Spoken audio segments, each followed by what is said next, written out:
मैं मंगाऊंगा वो लेकर के आओ। गुरु ने कहा, चेला ने कहा बताओ। गुरु जी कहने ले जाओ 3 रुपए ले जाओ, एक की अब और एक की तब और एक आबना तब लेकर के आओ।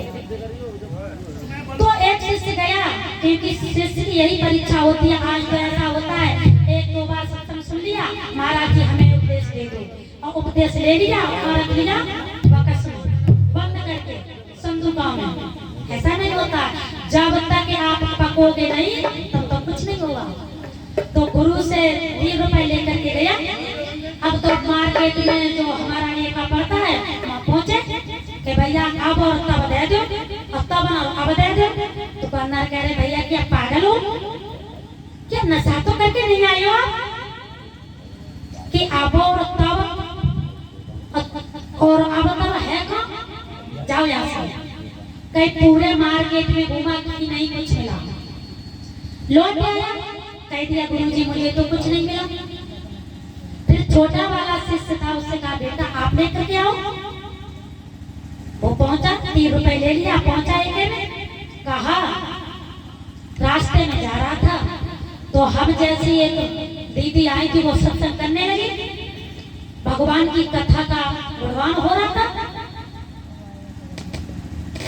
वो सत्संग हो रहा था तो उसने कहा कि चलते हैं, चलो देखिए भगवान की चर्चा हो रही है, थोड़ी देर बैठ लूंगा।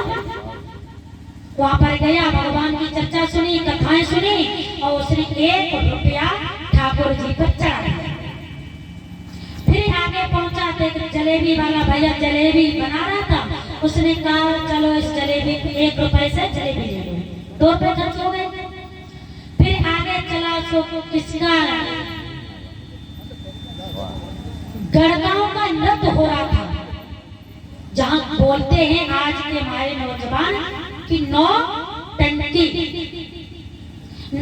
भैया बताओ, अगर एक बीच में एक बार खा लिया कितना चढ़ता है तेल से, और इसका तो एक ही बार में 9 टंक चुभते हैं। और तब भी हमारे बाबा जाते हैं, अरे नौजवान जा रहे हैं तो जा रहे हैं, बाबा भी जाते हैं वहाँ पर। इसलिए वहाँ पर जाना चाहिए जहाँ की चर्चा होती हो। तो चलते हैं प्रश्न पर। बताया तो उसने क्या किया, उसने 1 रुपए वहाँ पर चढ़ा दिया। कहाँ पर?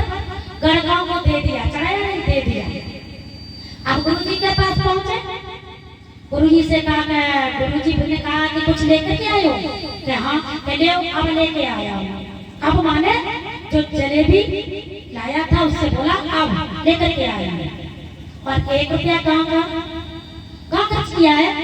1 रुपया वहाँ खर्च किया था, सत्संग हो रहा था संतों का, भागवत चल रही थी। हमने कहा चलो 1 रुपया वहाँ पर चढ़ा दे। तो 1 रुपया जब मिलेगा कब? जब जाओगे तब मिलेगा। और 1 रुपया बेटा 1 रुपया गढ़गांव को दे आए कि वो कब मिलेगा? वो नहीं अब मिलेगा, और नहीं तब मिलेगा। तो कहने का मतलब ये है कि खर्च वहाँ करना चाहिए। भगवान कहता है कि भाव का भूखाऊ में, और भाव से बचे मुझे स्वभाव से बेड़ा पार है। तो जो भाव से भगवान के शासन में आता है, गुणगान सुनता है, दान करता है, दान करे कभी धन नहीं हटता है। अगर गढ़गांव को दे दिया तो वो नरक नहीं जाता है, वो लिखा नहीं जाता है।